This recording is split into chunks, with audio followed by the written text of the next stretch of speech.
So guys, I already prepared the ingredients we need. Onion for the toppings, leeks, garlic, mixture of magic sarap, toyo, liquid seasoning, and the calamansi. So ngayon, igigisa na natin ang ating bangus steak.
Kunin ko po itong onions para sa toppings.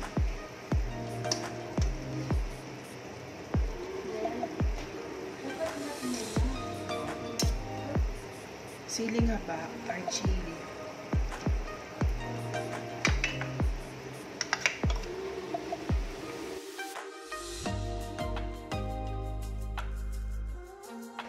Hintayin lang natin maluto yung nilagay natin sili at ma-dissolve ng konti yung water niya bago natin ilagay yung bangus, yung fried bangus.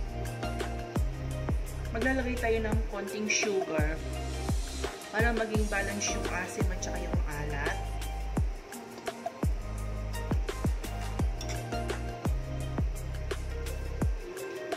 Then haluin natin.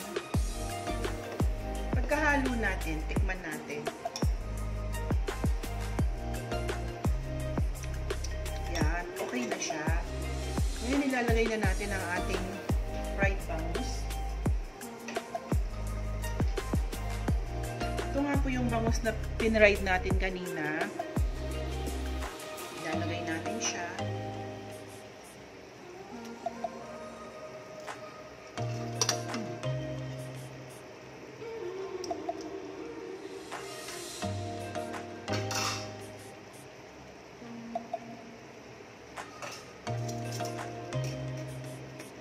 Hintayin natin siyang kumulo.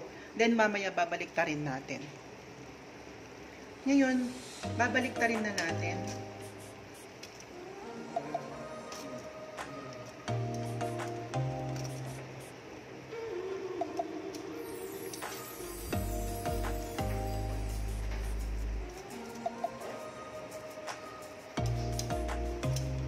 Yan, okay na, nabaliktad ko na. Siguro mga 5 minutes luto na ang ating steak bangus.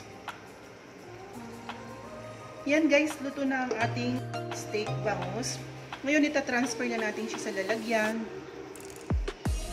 Ilalagay na natin sa lalagyan para po kakain na tayo. Nakakain na tayo.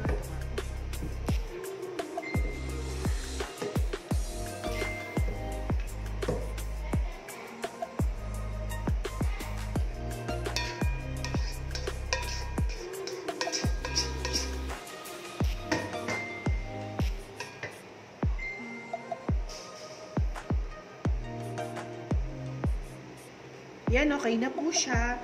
Ngayon po ang gagawin natin, itatoppings na po natin. Ito po yung pang-toppings natin na onion na niluto ko siya ng mga 1 minute lang.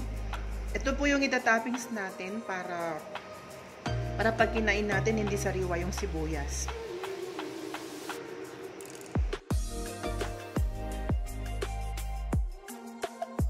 Pork steak, lahat ng klase ng steak, masarap po ang maraming sibuyas. Meron akong konting spring onion dito. Lalagyan ko siya para magkaroon siya ng konting kulay.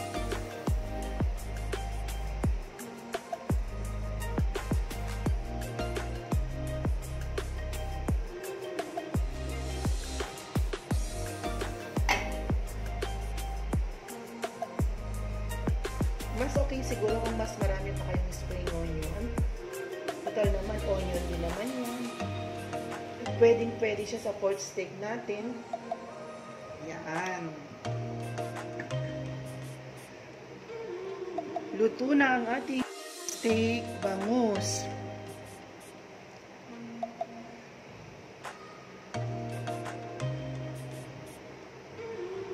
I hope guys may na-share ako sa inyo. Huwag niyong kalimutan sanang mag-subscribe. Bye-bye!